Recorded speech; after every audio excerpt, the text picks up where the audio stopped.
Morning. So, this is not day 4, this is technically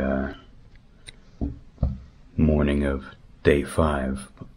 I didn't make a video last night because I started the day in Tonopah, Nevada.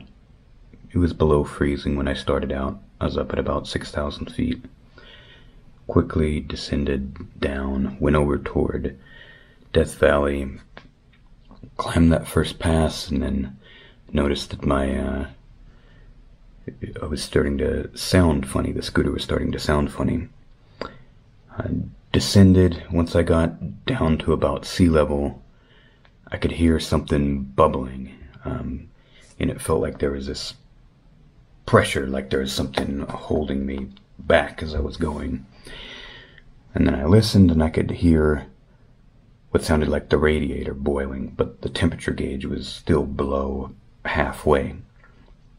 And it was really struggling. Even when I got to the flat parts, I was almost all the way on the throttle, and I was only going about 40. So made it to Stovepipe Wells, one of the places with the gas station. Pulled in, and coolant just busts out of the bottom of the scooter.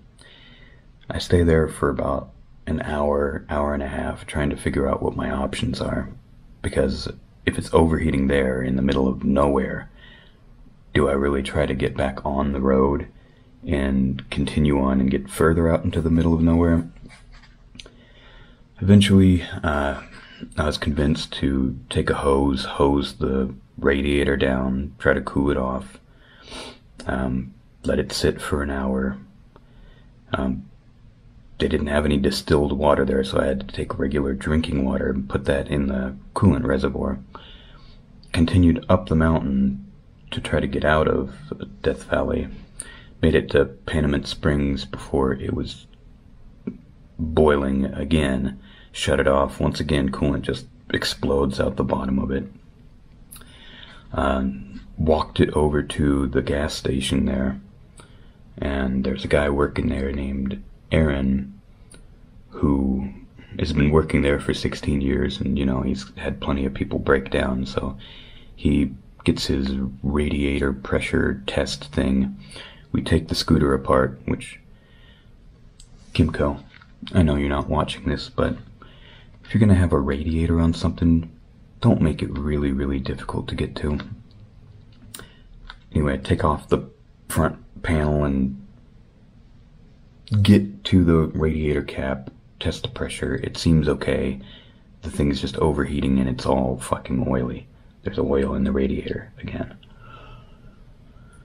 So, look, I'm there for maybe 2 hours, and they say, don't go further up the hill to Lone Pine, go back down the hill and try to cut across the valley to go to Ridgecrest. So I do that, and it's slow going. I'm half throttle the whole way, going about 40. Not much traffic at all, but made it to the top of Trona Pass and leaked again. Shut it off, and this is midday by this point, so it was like somewhere close to 90 degrees, and the sun's just right on me. You can probably see that I got a little sunburn here. Let it sit for another 30 minutes, tried as much as I could to coast down the hill.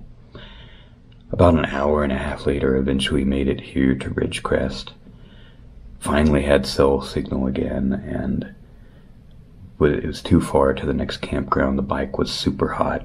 I needed to just park it for the night, so got another cheap motel here. A Night's Inn in Ridgecrest. Yet another motel run by an Indian family. Indian-American family. Not American-Indian family.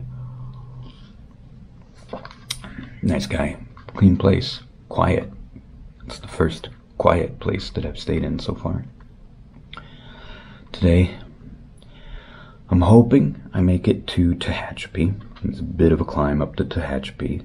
Get there, rest, and then go down to Bakersfield and let it rest again. Hopefully make it past Bakersfield and towards Paso Robles, because there's some camping out in that area, and I really don't want to stay in another motel. This is getting expensive. Yeah, I'm bringing with me a gallon of distilled water and another quart of oil, and hoping for the best.